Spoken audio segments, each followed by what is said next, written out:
Would you like to know a big secret, probably the best kept secret of all in business?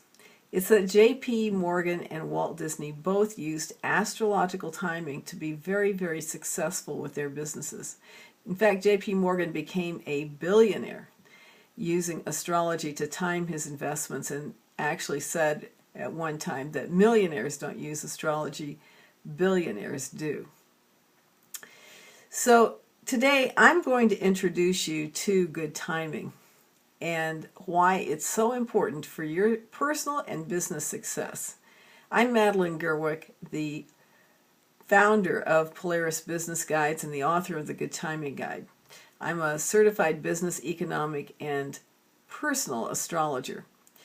Now, have you ever wondered why somebody doesn't just go to the beach at midnight to get their suntan or plant their garden in the middle of a cold winter? Of course not. That would be crazy.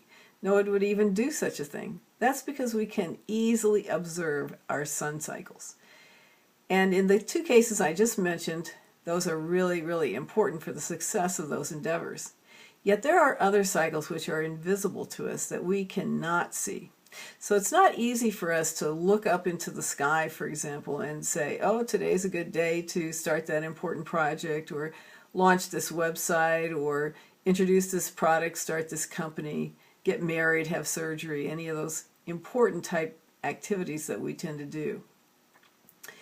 And why would anyone care about what's happening overhead, and what would that have any impact to do with what we're doing here on Earth? Why would it even impact our success? So first I'd like to tell you that President Roosevelt, this is back during the Great Depression, asked Edward Dewey to find out what were the cycles that were causing the Great Depression. Now Dewey went off to do a bunch of research, and he came back with some pretty surprising information, and he discovered that all of the cycles, every cycle that was known, crops, commodities, stocks, financial stuff, everything, weather, all related to the movement of the planets overhead, all of it. So it's surprising, and he actually founded the foundation for the study of cycles after that. And later, in 2008, we had very similar cycles to the ones that he identified way back then as being associated with the Great Depression. So he was correct in how he answered that question.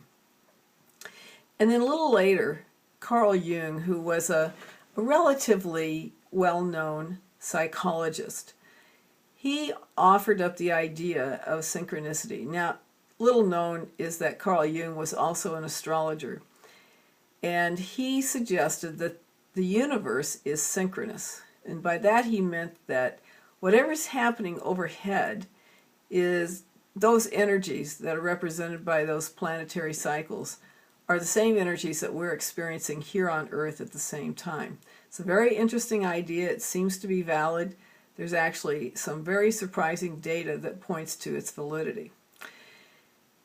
And so there's another reason, though, why it works for humans. And this is a little bit technical, so I'm just hoping you'll stay with me. It has to do with our DNA, actually. And our DNA is a loop rather than a linear strand. So because it's a loop, it actually has a tiny electromagnetic field around it. And because it has an electromagnetic field, it's always in contact with the Earth's electromagnetic field as well. And they transfer information to each other via a process known as inductance. So basically this is a way that that electromagnetic fields transfer information between themselves without wires or electricity and things of that nature. It's kind of like magic. And out in space, the sun is always being electromagnetically patterned by the other planets and their movements. And those patterns are being transferred directly to the Earth via the solar wind. So the solar wind brings those patterns to the electromagnetic field of the Earth, which is then transferred to our DNA.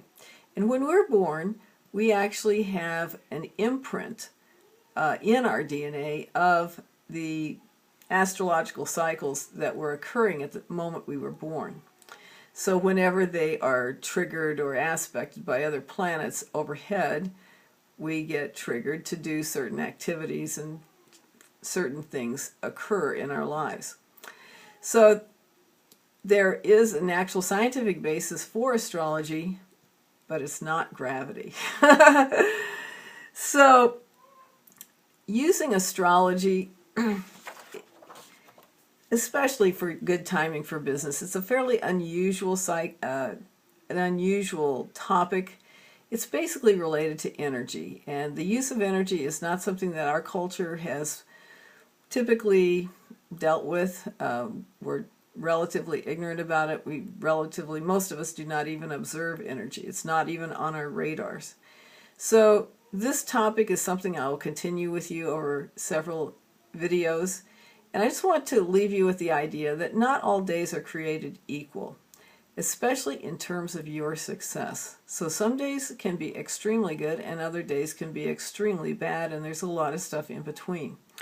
And it really does pay you to know what time it really is.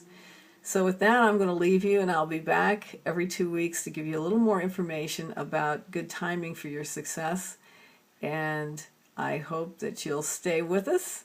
You can sign up on our YouTube channel for more, or go to polarisbusinessguides.com, and that link is below too. Thank you for watching.